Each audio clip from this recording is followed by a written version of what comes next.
하나님께서 오늘 우리에게 주시는 말씀은 사사기 19장 1절에서 15절까지의 말씀입니다.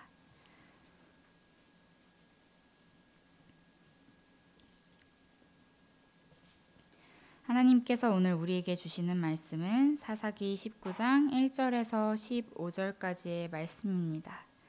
다 찾으셨으면 한 절씩 교독하시고 마지막 절은 함께 읽겠습니다.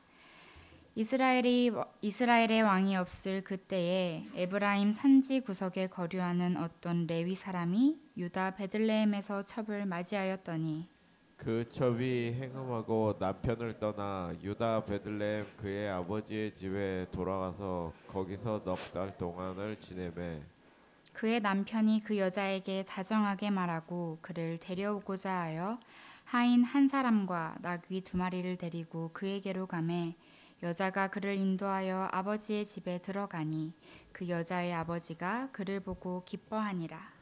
그의 장인 곧 그 여자의 아버지가 그를 머물게 하매 그가 3일 동안 그와 함께 머물며 먹고 마시며 거기서 유숙하다가 넷째 날 아침에 일찍이 일어나 떠나고자 하매 그 여자의 아버지가 그의 사위에게 이르되 떡을 조금 먹고 그대의 기력을 돋운 후에 그대의 길을 가라 하니라. 두 사람이 앉아서 함께 먹고 마시매 그 여자의 아버지가 그 사람에게 이르되 청하노니 이 밤을 여기서 유숙하여 그대의 마음을 즐겁게 하라 하니 그 사람이 일어나서 가고자 하되 그의 장인의 간청으로 거기서 다시 유숙하더니 다섯째 날 아침에 일찍이 일어나 떠나고자 하매 그 여자의 아버지가 이르되 청하노니 그대의 기력을 돋우고 해가 기울도록 머물라 하므로 두 사람이 함께 먹고 그 사람이 첩과 하인과 더불어 일어나 떠나고자 하매 그의 장인 곧 그 여자의 아버지가 그에게 이르되 보라 이제 날이 저물어 가니 청하건대 이 밤도 유숙하라. 보라 해가 기울었으니라.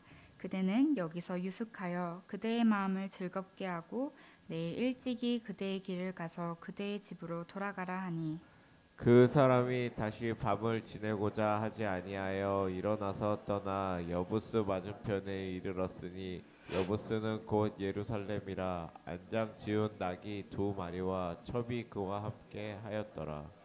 그들이 여부스에 가까이 갔을 때에 해가 지려 하는지라. 종이 주인에게 이르되 청하건대 우리가 돌이켜 여부스 사람의 이 성읍에 들어가서 유숙하십시다 하니 주인이 그에게 이르되 우리가 돌이켜 이스라엘 자손에게 속하지 아니한 이방 사람의 성읍으로 돌아갈 것이 아니니 기브아로 나아가리라 하고 또 그 종에게 이르되 우리가 기브아나 라마 중 한 곳에 가서 거기서 유숙하자 하고 모두 앞으로 나아가더니 베냐민에 속한 기브아에 가까이 이르러 해가 진지라. 함께 읽겠습니다.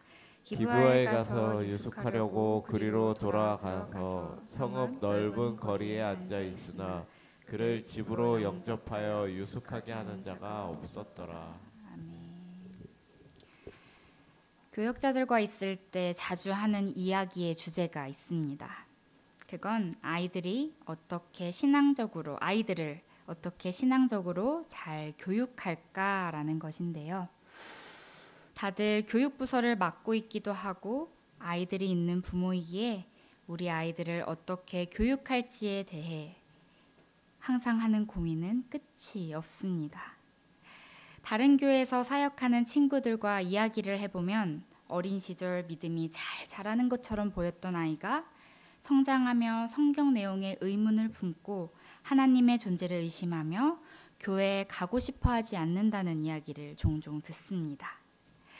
어렸을 때에는 부모님과 교회에 잘 나갔던 아이들이 사춘기가 오면서 부모님에게 반항하고 교회에 왜 가야 하는지 의문을 품으며 부모님의 마음을 힘들게 한다는 이야기도 들려옵니다. 아이들을 생각하며 눈물로 기도하시는 부모님들을 볼 때마다 아이를 믿음 안에서 잘 교육한다는 것이 얼마나 어려운 일인지를 다시금 깨닫게 됩니다. 그리고 이를 보며 부모님의 믿음이 좋다고 해서 자녀의 믿음도 좋을 것이라 확신하기는 어렵다는 것을 알게 됩니다. 교역자들과 이런 이야기를 나누면서 교회에 가기 싫고 하나님을 믿지 못하며 방황하는 우리 아이들을 어떻게 대해야 할까에 대해서 많은 이야기를 나누었습니다. 결국 교역자들은 아주 긴 이야기의 끝에 아이들이 교회에 와서 따뜻한 환대를 경험할 수 있도록 돕자는 결론에 이르렀습니다. 세상에서 나그네처럼 떠도는 우리 아이들을 교회에서 환영하며 따뜻하게 맞아주고 사랑해주고 그들을 위해 계속해서 기도해주자라는 것입니다. 이것은 성경에서 말하는 환대라는 것인데요. 이것은 그리스도인이라면 당연히 해야 하는 것입니다. 그러나 오늘 본문에서는 이러한 환대를 하지 않는 백성들의 이야기를 다루고 있습니다. 오늘 본문은 에브라임 산지에 거류하던 한 레위인이 자신을 떠나 친정으로 간 첩을 데려오기 위해 베들레헴을 방문한 이야기를 기록하고 있습니다. 이 사건은 이스라엘에 왕이 없을 그때에 라는 문장으로 시작하는데요. 이 시기는 왕이 없을 뿐만이 아니라 사람마다 자기 소견에 옳은 대로 행하던 시기였습니다. 이런 때에 본문의 레위인은 이름이 밝혀지지 않은 채 등장합니다. 그는 에브라임 산지 구석에 거류하던 사람이었는데 여기서 거류하는으로 번역된 히브리어 까르는 꾸르의 능동 분사형으로 한 곳에 거처를 정하지 못하고 이곳저곳을 떠돌다가 잠시 체류하는 상태를 가리킵니다. 당시 레위인은 하나님께서 지정하신 48개 성읍 안에서 정착하며 종교 업무를 했었지만 그 성읍을 벗어나면 거류하는 삶을 살아야 했습니다. 그래서 여기서 까르라는 동사를 그에게 쓴 것은 그가 지정된 성읍을 떠나 생계를 위해 유랑하던 사람임을 의미합니다. 원래 이스라엘 백성은 레위인은 이제 자신의 기업을 받지 않았기에 이제 이스라엘 백성이 자신들의 소득의 10분의 1을 레위인에게 주어 그들의 생계를 책임져야만 했지만 이 의무를 소홀히 했기에 이 레위인은 산골에서 거류하며 스스로 의식주를 해결해야만 했습니다. 특히 사람이 많이 살지 않은 에브라임 산지 구석에 레위인이 거류했다는 것은 당시 이스라엘 백성이 레위인을 홀대하던 그 당시의 분위기를 보여주고 있습니다. 이는 이스라엘 백성들이 하나님의 말씀을 따르지 않았다는 것을 보여주는데요. 그런데 본문은 레위인이 첩을 맞이했다라는 서술을 통해 당시 레위인조차도 윤리적으로 타락했음을 드러냅니다. 일부 일처제가 하나님의 원칙이었음에도 불구하고 레위인이 당시 시대 관습을 따라 일부 다처제를 수용했다는 사실은 당시의 종교적 그리고 도덕적 혼란의 심각성을 보여줍니다. 더 나아가 본문은 그 레위인의 이름을 끝까지 밝히지 않으므로 이 사람의 문제는 어느 특정한 한 레위인의 문제가 아니라 당시의 일반적인 문제였음을 암시하고 있습니다. 이제 이러한 배경을 가지고 레위인의 첩의 이야기를 들여다볼 텐데요. 본문 2절에 그 첩이 행음하고 라는 번역은 사실 학자들 사이에 의견이 분분합니다. 개역개정 등 전통 성경들은 이 본문을 그 첩이 행음하고로 번역하고 있고 새번역 계열 성경들은 화가 난 그 여자는으로 번역을 하고 있습니다. 이렇게 번역들이 상이한 것은 행음하다로 쓰인 히브리어 짜나가 행음하다뿐 아니라 화내다, 증오하다의 의미도 지니고 있기 때문입니다. 헬라어 성경인 70인역도 그녀가 그에게 화를 냈다라고 번역하고 있습니다. 신명기에 따르면 아내가 부정한 일을 저지르면 이혼 증서를 써주고 친정에 보낼 수 있지만 오늘 본문에서는 그러한 내용은 나오고 있지 않습니다. 또 신명기 법에 따르면 만약 아내가 음행을 저질렀다면 친정 아버지의 집에 머물 수도 없었습니다. 그래서 이 절은 음행의 문제가 아닌 아내가 남편의 문제로 화가 나서 떠난 것이라고 보는 것이 합당합니다.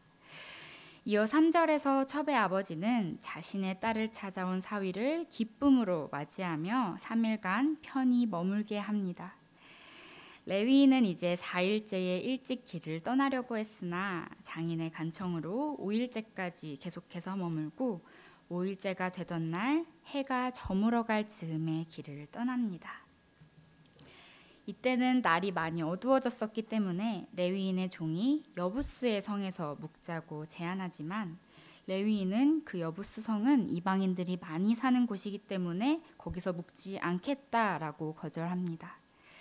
결국 이스라엘 사람들이 사는 기브아에까지 이르렀지만 기브아 성읍 사람들의 반응은 냉담합니다. 15절을 보면 기브아에 가서 유숙하려고 그리로 돌아 들어가서 성읍 넓은 거리에 앉아 있으나 그를 집으로 영접하여 유숙하게 하는 자가 없었더라라고 묘사하고 있습니다. 하나님께서는 이스라엘에게 나그네를 압제하지 말라라고 분명하게 명령하셨습니다. 그 이유는 이스라엘 자손이 애굽에서 나그네 생활을 오랜 시간 했기 때문인데요. 과거 나그네 신분으로 살아왔던 이스라엘 백성은 당연히 낯선 레위인과 그 일행을 자기 집으로 맞아들여야 했습니다. 하지만 그렇게 하지 않은 것은 그들이 하나님의 말씀을 따르지 않으며 또한 이 시대가 자기 소견에 옳은 대로 행하는 종교적, 도덕적 윤리가 상실된 시대였음을 분명히 보여줍니다. 사사기 17장에서 21장은 이스라엘이 하나님의 말씀에서 떠나 자기의 생각대로 행할 때에 어떤 처참한 결과가 따라오는지를 계속해서 기록하고 있습니다. 그 중에서도 오늘 본문은 레위인을 홀대했던 이스라엘 사람들, 윤리적으로 타락한 레위인, 그리고 나그네를 환대하지 않은 기브와 거민 모두 이스라엘이 얼마나 영적으로 그리고 당시에 도덕적으로 붕괴되었는지를 보여주고 있습니다. 오늘 본문 1절에서는 이스라엘에 왕이 없었다라고 서술을 했지만 정말 이스라엘에는 이때에 왕이 없었을까요? 이스라엘에 왕이 없었다라는 말은 단지 정치적인 공백만을 의미하지는 않습니다. 이는 사람들이 하나님이 왕으로서 통치하시는 권위를 거부하고 각자 소견대로 살아갔던 것을 의미하는 것입니다. 저는 오늘 본문을 묵상하면서 가장 마음이 아팠던 부분이 있었습니다. 애굽에서 나그네처럼 살아갈 때에 고난 중에 하나님께 울부짖고 힘들다고 소리를 질렀던 그 이스라엘이 그 자신의 기억을 잊고 나그네를 자신의 집으로 맞아들이지 않았던 것입니다. 하나님의 백성이라면 나그네를 집으로 들이는 것이 당연한 의무였습니다. 그러나 기브아 사람들은 그 의무를 저버린 겁니다. 하나님의 말씀보다는 자신이 편한 대로, 자신의 생각에 옳은 대로 행한 것입니다.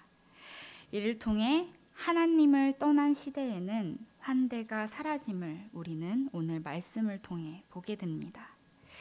나만을 위해 살아가고 낯선 일을 경계하며 배척하는 마음이 나를 지배할 때에 냉담과 무관심이 따라오며 그 끝에는 결국 하나님이 없는 혼돈과 폭력만이 존재합니다. 그렇다면 그리스도인이라는 이름으로 살아가는 나의 모습은 어떠했는지 오늘 한번 돌아보기를 원합니다. 우리는 진정으로 이웃을 환대하며 교회 공동체 안에서 다른 이웃을 따뜻하게 맞아주었습니까? 낯선 사람과 어려운 이웃, 혹은 나를 힘들게 하는 이들까지도 사랑으로 맞이하였습니까? 아니면 교회는 열심히 다니지만 다른 사람에게는 무관심하며 나의 가족이 아니니까, 나의 세먼이 아니니까, 나랑은 상관없는 사람이니까 라고 생각하며 그들을 외면하고 있지는 않았습니까? 만약 나의 마음이 이렇게 굳게 닫혀 있었다면 이제는 성령님께 나의 마음을 녹여주시고 나의 마음에 주님의 사랑을 가득 채워달라고 기도하기를 원합니다. 내가 세상에서 나그네처럼 외로웠을 때에 어려운 상황 속에서 하나님께 부르짖을 때 하나님께서는 우리의 아주 작은 소리일지라도 외면하지 않으십니다. 우리가 그런 하나님을 기억하며 우리 또한 가정에서, 교회에서, 그리고 세상에서 마음의 문을 활짝 열고 다른 이들을 맞이하기를 소망합니다. 마음의 문을 여는 것, 이것이 하나님의 말씀에 순종하는 가장 첫 번째 걸음입니다. 그리고 서두에서도 언급했던 것처럼 만약 우리 주변의 아이들이 방황하는 것처럼 보인다면 그들을 나의 자녀처럼 따뜻하게 품어주며 사랑으로 맞이해주고 기도하는 공동체가 되었으면 좋겠습니다. 오늘도 그리스도인으로서 나의 이웃을 기쁨으로 맞으며 사랑하는 우리가 되기를 간절히 소망합니다. 기도하겠습니다. 사랑과 은혜가 풍성하신 하나님, 오늘도 우리를 이 자리로 불러주셔서 감사드립니다. 오늘 말씀을 통해 우리 또한 하나님의 말씀을 외면하고 살아올 때도 있었고 하나님의 사랑은 잊은 채 나의 마음을 닫고 세상을 살아왔음을 고백합니다. 이 시간 굳어진 우리의 마음을 부드럽게 녹여주시고 우리의 마음에 주님의 은혜와 사랑이 흘러 들어오게 하여 주시옵소서. 나그네와 어린 영혼을 따뜻하게 맞아들이시는 주님, 방황하는 이들을 나의 자녀처럼 품게 하시고 낯선 이를 만나면 두려움보다 사랑으로 먼저 다가가게 하여 주시옵소서.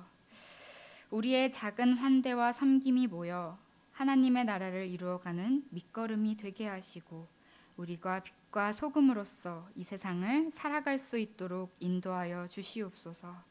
감사드리며 예수님의 이름으로 기도드립니다. 아멘.